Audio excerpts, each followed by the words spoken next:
Okay. Ooh, well, my nutmeg is causing trouble. Welcome into the Nutmeg Tavern. We're here. It's Friday, and we're live, and it's the Friday before Christmas. So we're gonna have fun in the tavern. We're gonna have a Christmassy.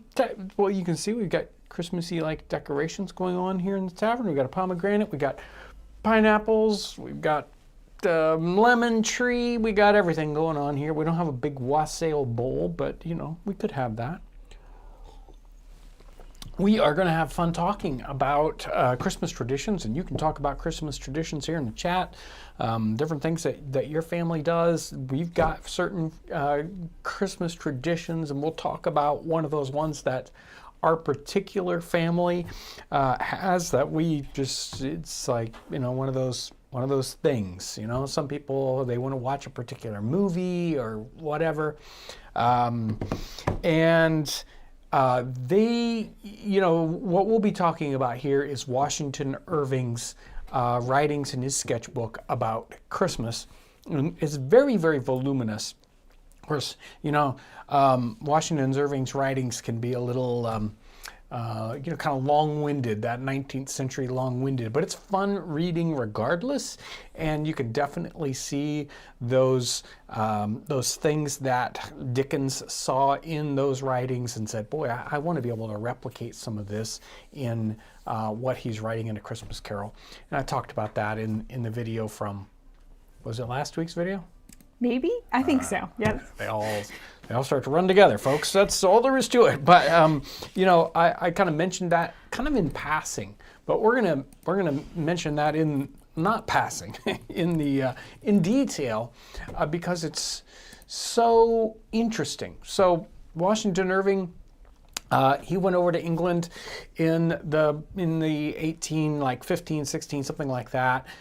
He spends time there. He really kind of fails at what he was doing, and he gets offered, basically, it's like, oh, come back home to the United States and we'll find you a job, a cushy job in government, which is kind of funny. And he refuses that. He says, I'm gonna stay and I'm gonna be a writer, darn it. And he kind of, you know, I think succeeds in his writings in the sketchbook that he puts out as sort of, it's serialized in, say, 1819, maybe 1818, and then comes out as a little paperback book in the United States and hardback book in England, 1819 and 1820. And this book isn't just about Christmas, but it's got four chapters in it about Christmas, and there is a big chunk of the book. And later on in the 19th century, it turns into kind of its own little book with illustrations and all kinds of good stuff. But it shows you what he's thinking about as this perfect country Christmas in England in the early 19th century, and he's kind of hearkening back to, you know, earlier than that, late 18th century, and we see a lot of this stuff again reflected when we see A Christmas Carol and what's happening. You know, it's like, what was it ever like this? Hard to say. But does it paint this wonderful picture about what a Christmas could be? Yes. And sometimes that's what we're looking for. You know, we don't want the perfect. It's like, you know, who wants a movie about what everyday life is like? No, we want the exciting parts of everyday life. And so he gives us this perfect glimpse of a Christmas. And again, I was pointing to some of these issues around Christmas in the 18th century, in the 17th century, especially in England, when of course that affects what's happening in the United States, or what is to become the United States, because that's where the vast majority of sort of the traditions are coming from. And I thought, let me see if I can find that. I've got like a zillion pages here, so I'm going to be flipping through this a lot, because I literally have 100 pages of paper, and obviously we're not going to discuss it all. But there is that concept of Christmas getting banned in the 17th century. And I don't think most of us kind of like can wrap our head around the idea of the government banning a holiday. And in this is June 8th, 1647. And this is what happens when the new kind of there's an English Civil War going on, and the Long Parliament passes an ordinance that bans Christmas. All festivals and holy days abolished, for as much as the feasts of the Nativity of Christ, Easter, and Whitsuntide, and other festivals commonly called holy days, have been hereto superstitiously used and observed, be it ordained by the Lords and Commons in Parliament assembled, that the said feast of the Nativity of Christ, Easter, and Whitsuntide, and all other festival days, commonly called holy days, be no longer observed as festivals or holy days within this kingdom of England or the domain of Wales. Any law, statute, custom, constitution, or canon to the contrary in any wise notwithstanding. This made it so the results, shops were required to be open on Christmas Day. Town criers walked the streets calling, "No Christmas, no Christmas." And in London, soldiers were reported to be patrolling the streets and seizing any items they discovered that they believed were to be used to celebrate Christmas. And this goes on until the restoration of the monarchy in 1660. So for like 13 years. A bunch of very, very killjoys were in charge. Now, notice that this doesn't apply to the colonies. I don't know what the customs were like necessarily in the colonies, and that would be a deep dive to find out what people were thinking about. But we can see that there's controversy about these celebrations and how there's kind of like top-down enforcement of, is Christmas a good thing? Is it a bad thing? It's like weird stuff, okay? So some people kind of fell away from doing customary, traditional Christmas things in that time period, and then they had to be sort of revived in the 18th century. By the time we get to the 19th century, we got these romanticism of people and the what's happening with the Industrial Revolution and the changes to the family. People are like, you know what, we need some of these Christmas customs to come back and give everybody these connections. So let's see what I can find here. Where am I at? Oh, I know what this is. Save this for later. Hold on, stay there. So here he writes like 4 chapters, maybe 5 chapters. Let me count them out. He writes an overall, Washington Irving writes a kind of a more abstract concept of Christmas. And then he writes about a stagecoach ride to get someplace to celebrate Christmas. Then he talks about Christmas Eve, Christmas Day, Christmas dinner. And all these are kind of like different chapters, and he really, spends time chatting about it. So here's a little bit in this sort of beginning Christmas chapter here, and I think he's trying to get at, what he wants to say, why we need to talk about Christmas. There is nothing in England that exercises a more delightful spell over my imagination than the lingerings of the holiday customs and rural games of former times. I regret to say that they are daily growing more and more faint, being gradually worn away by time, but still more obliterated by modern fashion. They resemble those picturesque morsels of Gothic architecture which we see crumbling in various parts of the country, partly dilapidated by the waste of ages and partly lost in the additions and alterations of later days. So there it is, Christmas customs that are, you can see these little remnants of Christmas customs, and they're slowly dying away because people want to do something that isn't Christmassy on Christmas. I don't know, Of all the old festivals, however, That of Christmas awakens the strongest and most heartfelt associations. There is a tone of solemn and sacred feeling that blends with our conviviality and lifts the spirits to a state of hallowed and elevated enjoyment. The services of the church about this season are extremely tender and inspiring. They dwell on the beautiful story of the origin of our faith and the pastoral scenes that accompany it. Its announcement. They gradually increase in fervor and pathos during the season of Advent until they break forth in full jubilee on the morning that brought peace and goodwill to men. I do not know a grander effect of music on the moral feelings than to hear the full choir and the pealing organ performing a Christmas anthem in the cathedral and filling every part of the vast pile with triumphant harmony. And I think one of the things about the Christmas season that isn't as true for a lot of these other holidays, is that it's a season, right? It's like Advent starts and it's days and days and days, and of course we have like the concept of the 12 days of Christmas. It is a huge kind of full season, and maybe that's one of the reasons why they, the people who were against Christmas kind of pointed to it specifically. It wasn't one of those hit and miss holidays. Everybody just has a quick party and then it's done. It's like, no, it's this whole season of merrymaking. Yeah. 2 whole weeks, Wes. Yeah, we can't have all that. That's too much.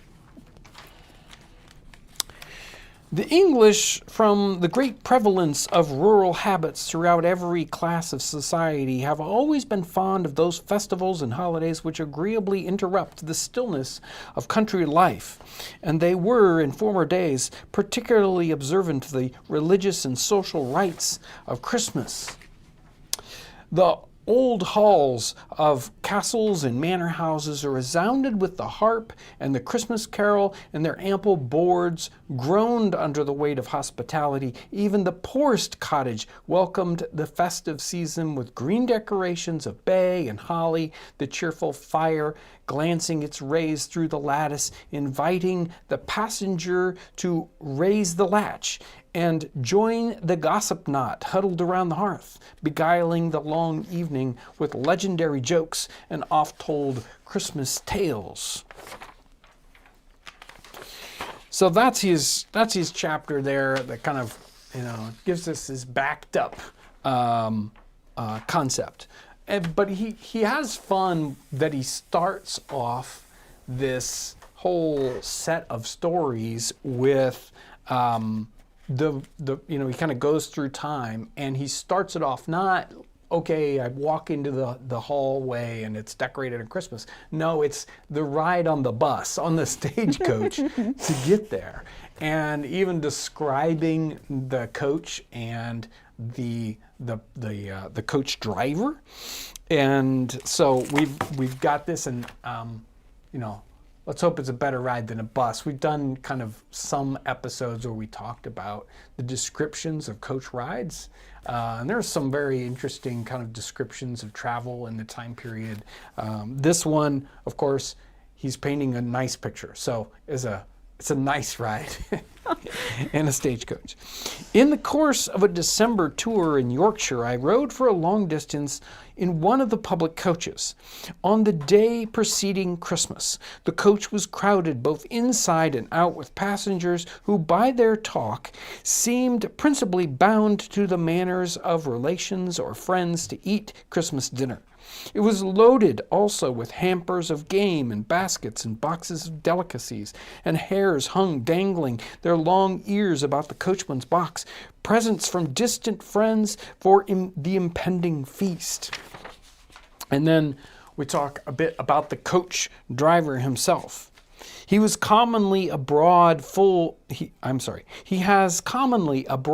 face, curiously mottled with red, as if the blood had been forced by hard feelings into every vessel of the skin. He is swelled into jolly dimensions by frequent potations of malt liquors, and his bulk is still further increased by a multiplicity of coats in which he is buried like a cauliflower, the uppermost one reaching to his heels. He wears a broad-brimmed, low-crowned hat, a huge roll of colored handkerchief about his neck, knowingly knotted and tucked in at the bosom.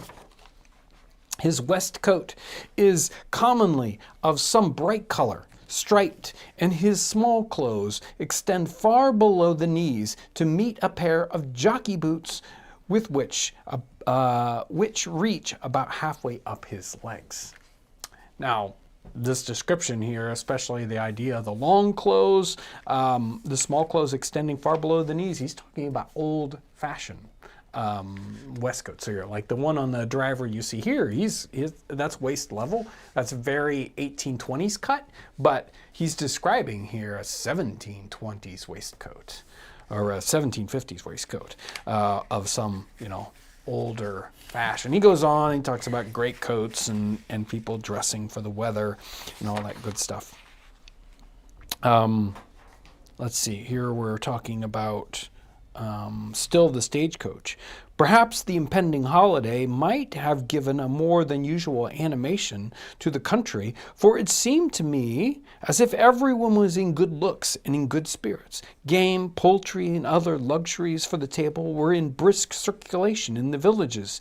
The grocers, the butchers, the fruiterer's shop were thronged with customers. The housewives were stirring briskly about putting their dwellings in order, and the glossy branches of holly with their bright red berries began to appear in the windows. The scene brought to mind an old writer's account of Christmas preparations. Quote, "Now capons and hens, besides turkeys, geese, and ducks, with beef and mutton, must all die, for in 12 days a multitude of people will not be fed with a little.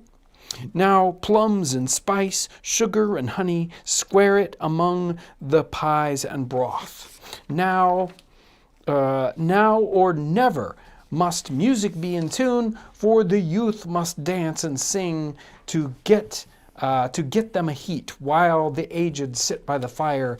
The country maid leaves half her market, and must be sent again if she forgets a pack of cards on Christmas Eve. Great is the contention of holly and ivy, whether master or dame wear the breeches."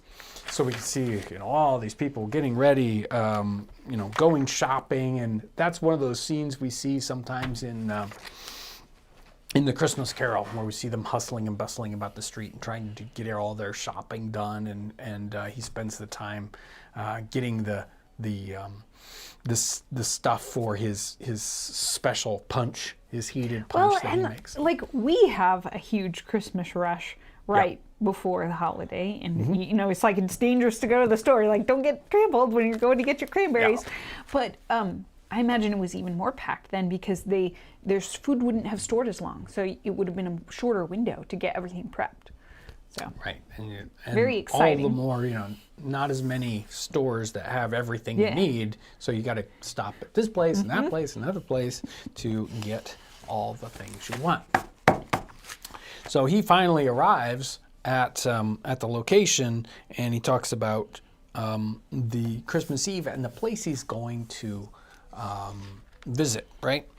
And he starts off talking to the son about his father, who is the lord of the manor here. He says, "My father, you must know, is a devotee of the old school and prides himself upon keeping up something of the old English hospitality. He is a strenuous advocate for the revival of the old rural games and holiday observances, and is deeply read in the writers, ancient and modern, who have treated on the subject. Indeed, his favorite range of reading is among the authors who flourished at least 2 centuries since, who he insists, wrote and thought more like true Englishmen than any of their successors. He even regrets sometimes that he had not been born a few centuries earlier, when England was itself and had its peculiar manners and customs."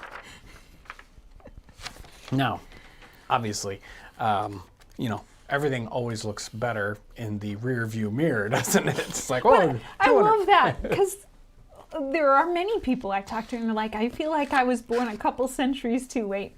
And that here, even in this, he felt like he was born a couple Exactly. And here he is in 1820 or whatever, it's like, boy, I was only around in 1620. As we approached the house, we heard the music and then a burst of laughter from one end of the building. This Bracebridge said must proceed from the servants' hall, where a great deal of revelry was permitted and even encouraged by the squire throughout the 12 days of Christmas, provided everything was done conformably to ancient usage. Here were kept the old games of Hoodman Blind, Shoe the Wild Mare, Hot Cockles, Steal the White Loaf, Bob Apple, and Snapdragon. The Yule Clog, and it does say clog, not log, the Yule Clog and the Christmas Candle were regularly burnt, and the mistletoe with its white berries hung up, to the immediate peril of all pretty housemaids. And then there were the usual proportions of old uncles and aunts, comfortably married dames, superannuated spinsters, blooming country cousins, half-fledged striplings, and bright-eyed boarding school hoydens. They were variously occupied, some at a round game of cards, others conversing around the fireplace. At one end of the hall was a group of young folks, some nearly grown up, others of a more tender and budding age, fully engrossed by a merry game, and a profusion of wooden horses, penny trumpets, tattered dolls about the floor showed traces of a troop of little fairy beings who, having frolicked through a happy day, had been carried off to slumber through a peaceful night. So that reminds me of the tradition, our family tradition, which I wanted to get to. And I don't want to wait till the end because this section here has to do with this specifically. This tradition was brought in by my wife, and it was connected with a piece of media that she had when she was a kid. And I don't know, the age of it or whatever, but she had an LP of what's his name now? Dylan Thomas? Yes, Dylan Thomas is A Child's Christmas in Wales. I don't know why the name just bloop outside my head. But Dylan Thomas wrote A Child's Christmas in Wales, and he wrote it sometime for a magazine in like about 1950 or so, or a little bit earlier than that. And at that time, there was a set of people who were interested in poetry readings, and they decided to get Dylan Thomas to actually read something for them. And he read one poem for them, and they wanted to fill out the album. And so they asked him if he had something else to read. He didn't have A Child's Christmas in Wales, but down the street was the publisher, and so he had them run down and get this thing that he had written for a magazine. It wasn't really poetry, just one of his writings. Kind of prose. Mm-hmm. Yeah, prose. And so he read it, and it was, I think, probably one of the most incredible readings by the author. From the time period. It's just, he had amazing voice and it's an amazingly good piece of prose. And it's always been a thing that we listen to at Christmas time, probably multiple times. And there have been some other readings you can find. Dylan Thomas's reading is on YouTube, and Lauren's going to put a link in the comments there for you. There's some other readings there, old ones and new ones. And I think the BBC or one of those English places did a live action version of it, which is good. It's just still our favorite is Jon Thomas, but there are many other lovely adaptations. But he writes this section, and I'm going to read just a bit of it here about Christmas presents at Christmas time, and because it's just so good here. Let me see if I find it right here. So he talks about the postman bringing packages, and then he says, and then the presents.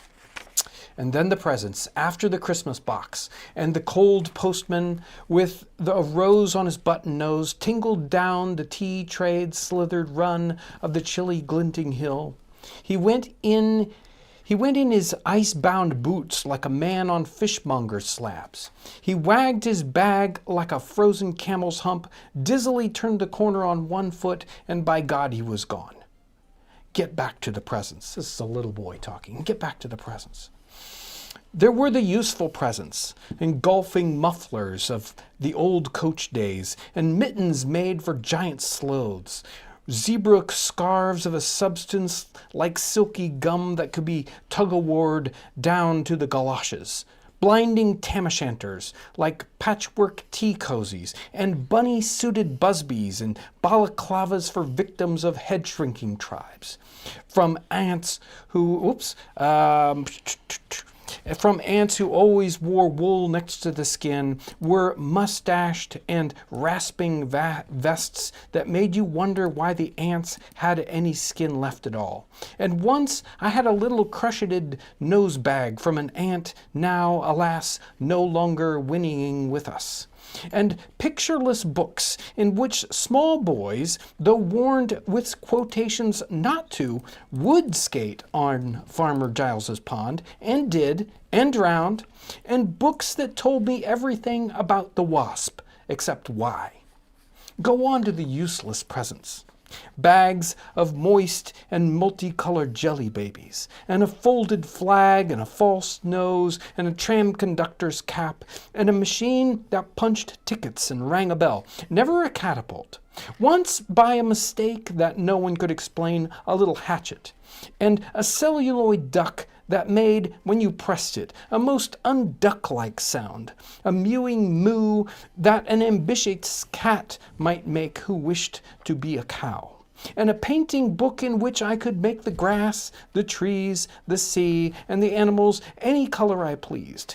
And still the dazzling sky-blue sheep were grazing in the red field under the rainbow-billed and pea-greened birds. Hard boils, toffee, fudge, and all sorts, crunches, cracknels, humbugs, glaciers, marzipan, and butterwelsh for the Welsh.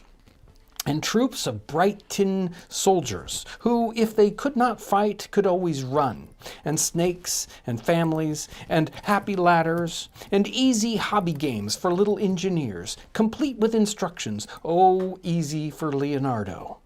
And a whistle to make the dogs bark, to wake up the old man next door, to make him beat on the wall with his stick, to shake the picture off our wall. And a packet of cigarettes. You could put one in your mouth, and you stood at the corner of the street and waited for hours, in vain, for an old lady to scold you for smoking a cigarette, and then with a smirk you ate it. And then it was breakfast under the balloons. It goes on and on, describing that wonderful child's Christmas in Wales. I've got more Christmas. We'll talk about that in a minute. Every week I try to get to the brand new and renewing YouTube members and new Patreon folks. New and renewing YouTube members, California K, Val 1976, DC Carver, Craig Pataski, Rise Van Bardwick, Nathan Sparrow Tang, DM Darmody, then new YouTube folks, Trish Sutterfield, and Alex LeBlanc. There we go. I did that. A special thank you also to folks who buy the Neat Tavern mugs and all that kind of stuff, and we do have a couple brand new ones. So, what is this one called? That one's chestnut and green. Chestnut and green. with the throwback Townsend's logo on there, which is, I don't think we've had one that's kind of like this shape. No, that's a brand new shape. Brand new shape there, not a giant one. So some people don't want giant mugs like I do, you know, what, 79 ounces. And then there's this wonderful green one called... That one's Jade. Jade, and it's got the needs more nutmeg. John holding up the nutmeg and the nutmeg tree behind me and all that on this mug. So that's some of those. I don't know. That one's probably a 16-ounce one. I think that one is. Yeah, there you go. So those are available on our website. Undoubtedly, Lauren. Yes, I put the link in there for us. Yeah, you want to jump in with anything, Lauren? No, I'm good. Okay. I'll take a drink so my voice can keep going. Christmas Eve. And we get to Christmas Eve supper. So there's Christmas supper, but there's Christmas Eve supper. It's totally different.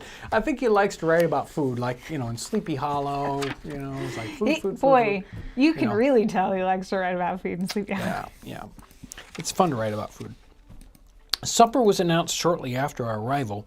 It was served up in a spacious oaken chamber, the panels of which shone with wax, and around which were several family portraits decorated with holly and ivy.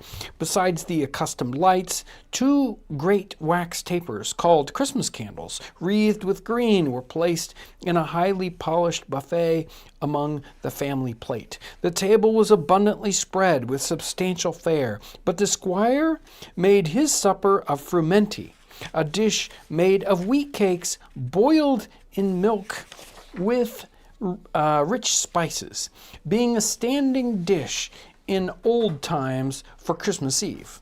I'm happy to find my old friend minced pie in the retinue of the feast. So, you know, that was a bit more of a simpler meal. It's not the giant Christmas meal that you'll find later on. And then they move on. The supper had disposed everyone to gaiety, and an old harper was summoned from the servants' hall, where he had been strumming all evening, to all appearance, comforted himself with some of the squire's homebrew. And they go on, and they have a dance. The dance, like most dances after supper, was a merry one. Some of the older folks joined in, and the squire himself figured down several couple with a partner with whom he affirmed he had danced at every Christmas for nearly half a century. And after the dance, we get this other description here. The moment the dance was over, let's see. He describes who this is. A young Oxian person, man, you know, somebody who was a college person.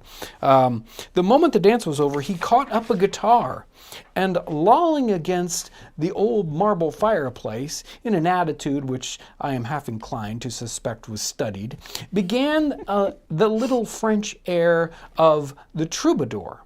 The squire, however, exclaimed against having anything on Christmas Eve but Old English, upon which the young minstrel cast up his eye for a moment as if in an effort of memory, and struck into another strain, and with a charming air of gallantry gave Herrick's Night Piece to Julia. So a song about Julia here. And I'm not going to sing you the song. Sorry. It's not my job here. Besides, I don't have a little guitar to play the tune with.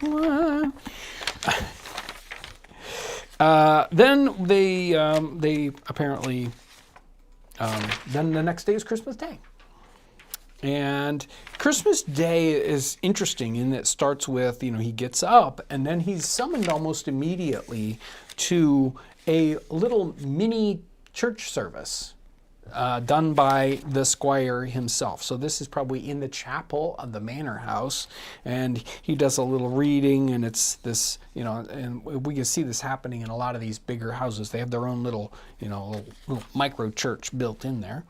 And then they go to breakfast. So let's see. Our breakfast consisted of what the squire denominated true old English fare. He indulged in some bitter lamentations over modern breakfasts of tea and toast, which he censured among the causes of modern effeminacy and weak nerves, the decline of the old English heartiness, and he admitted. And though he admitted them to his table to suit the palates of his guests, yet there was a brave display of cold meats, wine, and ale on the sideboard. Now, upcoming on Sunday is going to be our giant episode on warm drinks. And here I'll discuss in that episode this concept of, what are we drinking? What things are we drinking for breakfast in the 18th century, and why today, the vast majority of people that I know of necessarily, it's like especially in the wintertime, but basically all year round, we want to have this kind of hot drink in the morning, and something generally caffeinated to give us a boost right there in the morning. And so the most popular things are, of course, coffee, and some people drinking tea, and then, of course, this time of year, hot chocolate. And those three were very, very popular in our time period. But of course, those all show up right around 1650 in England, and a little bit later in the New World. So let's say it's 1640, pre-coffee, tea, chocolate. What are you drinking in the morning? And especially if you want a warm drink on a cold day. Well, it's not coffee, tea, or chocolate. It's going to be warm ale. It's going to be warm wine. It's going to be, which, it's like, ooh, a warm beer. That's exactly what I want on a cold winter's day, It's right? not something we think about much anymore. But it is very true. And here, and he talks about, it being breakfast here, and there being wine and ale on the sideboard. So there we go. And now it's still Christmas Day. He spends, they do breakfast, and somewhere in here, they go to the church service, the main church service, and he talks a little bit about the parson himself. The parson was a little meager-looking man with a grizzled wig that was too wide and stood off from each ear so that his head seemed to have shrunk away within it, like a dried filbert in its shell.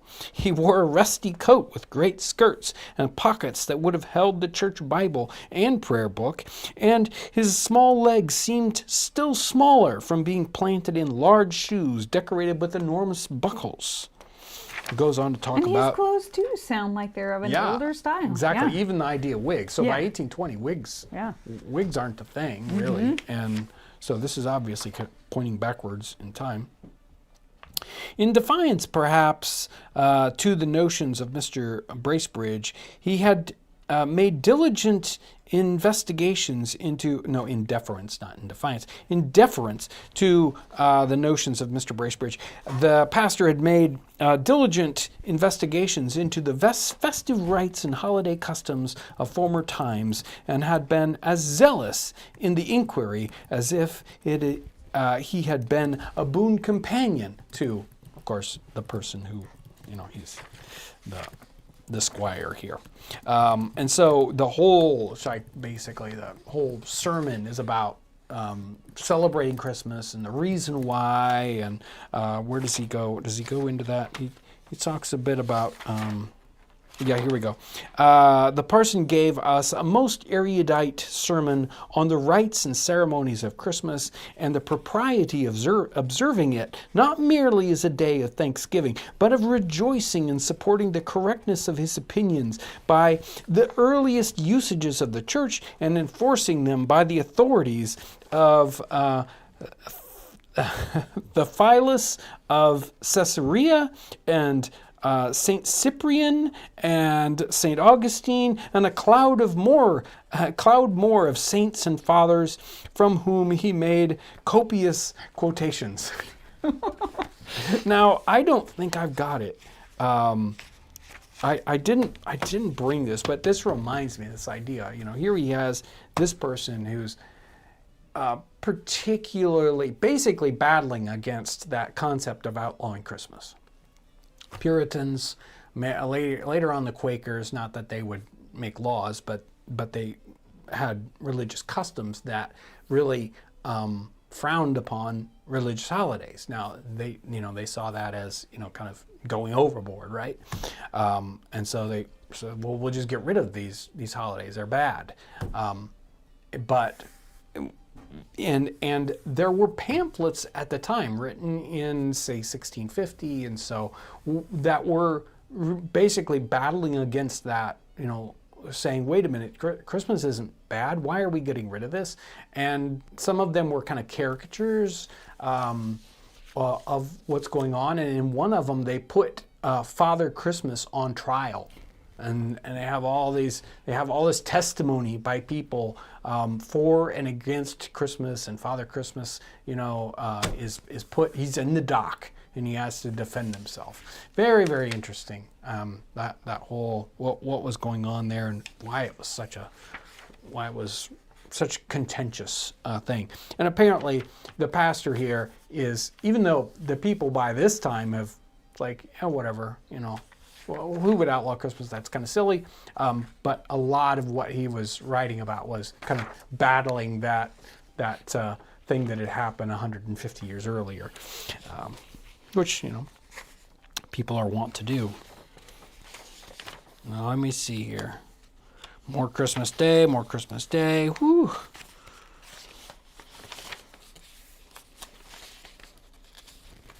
And we get to Christmas dinner because, we want to talk about food. The parson said grace, which was not a short familiar one, such as is commonly addressed to the deity in these unceremonious days, but a long and courtly, well-worded one of the ancient school. There was now a pause, as if something was expected, and then suddenly the butler entered the hall with some degree of bustle.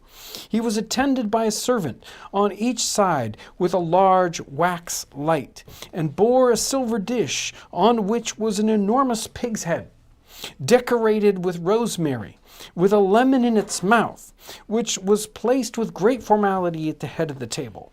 The moment this pageant made its appearance, the harper struck up a flourish, at the conclusion of which the young Oxford person, or Oxonian, whatever, I don't know how to say that, on receiving a hint from the squire, gave, with an air of most comic gravity, an old carol, the first verse of which follows, and it's Latin, and then it says, the boar's head in hand bring I, with garlands gay and rosemary, I pray you all, sing merrily, and then more Latin, which I'm not even going to try.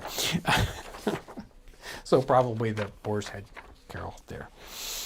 So we get the boar's head, and then we have the a special pie. I could not, however, but notice a pie magnificently decorated with peacock feathers in imitation of the tail of that bird, which overshadowed a considerable tract of the table.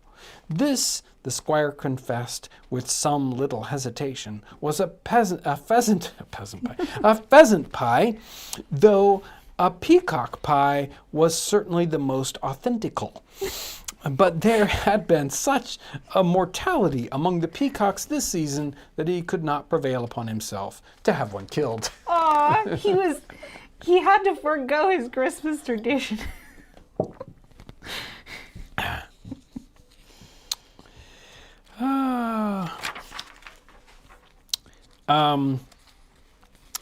When the cloth was removed, the butler brought in a huge silver vessel of rare and curious workmanship, which he placed before the squire. Its appearance was hailed with acclamation, being the wassail bowl, renowned in Christmas festivity. The contents had been prepared by the squire himself, for it was a beverage in the skillful mixture of which he particularly prided himself, alleged that it was too abstruse and complex for the comprehension of an ordinary servant. It was a potation, indeed, that might well make the heart of a toper leap within him. Does he go on to describe it? Being composed of the richest and raciest wines, highly spiced and sweetened, with roasted apples bobbing about its surface. And then there's a like an old wassail verse here. The brown bowl, the merry brown bowl, as it goes around about, fill still, let the world say what it will, and drink your fill all out. And then it says sometimes the wassail bowl is sometimes composed of an ale instead of wine, with nutmeg, sugar, toast, ginger, and crumbled crabs. I don't know about that part. Roasted crabs, not crumbled. Roasted crabs, which seems like a very strange thing to put in there. Now, sometimes that doesn't... Do you think they mean crab apples? Yeah, that's what I he's hope saying. so. That's what he's saying. That's what he's saying. He means crab apples. In this way, the nut brown beverage is still prepared in some old families around the hearths of substantial farmers at Christmas. It is also called lamb's wool and is celebrated in this poem here. Again, as you go researching, this guy could be a little difficult to come up with, and sometimes it maybe goes back further and isn't necessarily. Although this squire does sound like he would be perfectly happy to reach far back to get a wassail recipe. Exactly. So that's the wassail bowl. Now, I can't remember how much more I got here. If there was anything else, there's a lot here I printed, so I think I made it through. Yes, I did it. I got through all of those pieces. There was so much, so much interesting stuff in there, and I recommend it as fun reading if you're interested in that time period and what's happening. We don't get those kind of descriptions written by anybody in the 18th century. We have to wait till we get to the 19th century, and people are much more, the writing styles have changed, and they're more willing to give us kind of descriptions like that. Again, romanticized, yes, but they can still paint a picture for us. They certainly weren't inventing anything so far beyond the pale. It might not have been, as richly colored as that, but it certainly was there. I have a couple super chats, and this question, this is from Speed and Style Tammy, and it's a very important question. What is your favorite movie version of A Christmas Carol? I'm going to go controversial. I think we've talked about this in the past. I think A Christmas Carol, there are a bunch of them, and people like them. I really like Scrooge the musical because I think it does a really interesting job, and I like some of it. Now, some people are like, a Muppet Christmas Carol. Okay. I would say my favorite is Jacob Marley's Christmas Carol. That's Well, definitely my favorite. But we're talking about movies here. Okay. Movies. So in the The Muppet past, Christmas Carol. I don't know Okay. whether it was last year or the year before, I talked about Jacob Marley's Christmas Carol, right? Yes. In the live absolutely. stream. Yeah, and the book, yes. Yeah, I think that is a really, really fun piece, and we like to read that out loud at Christmas time. Another family tradition. Okay. And there is a super chat from Max Sarkool. Doesn't have a question attached. Thank you. And somebody was wondering if we were going to do a New Year's Eve show. And I think it's falling on not on a day we would normally do it. Okay. Yeah, we'd have to. I think it'd be Tuesday. So we'll probably do a look back on 2024 on an upcoming live stream, but it'll probably be on a Friday. Yeah, and make sure to check out that catch the Sunday's episode on warm drinks, because, well, obviously I spent a lot of time on that one. Felt like I lived warm drinks for like a month, so you can tell because it's a long episode. Hey, the torture of having to, you're like, oh, is this one more delicious than this one? It's a hard. Well, the strange thing was as I was doing all the research, I wasn't actually drinking any of them, and so we ended up making them for the episode, and they turned out really good. And it's kind of weird that that they have kind of disappeared. Yes, eggnog is still popular, right? So people doing eggnog, but you don't see things like flip, you don't see warm punch that often. The idea of heating up beer sounds horrible, but in the warm beer and warm ale drinks, they were really good. Just really weird. So there we go. Okay, I think we're all caught up. We did it. We got through it. Tremendous time of year to be doing kind of what we're doing.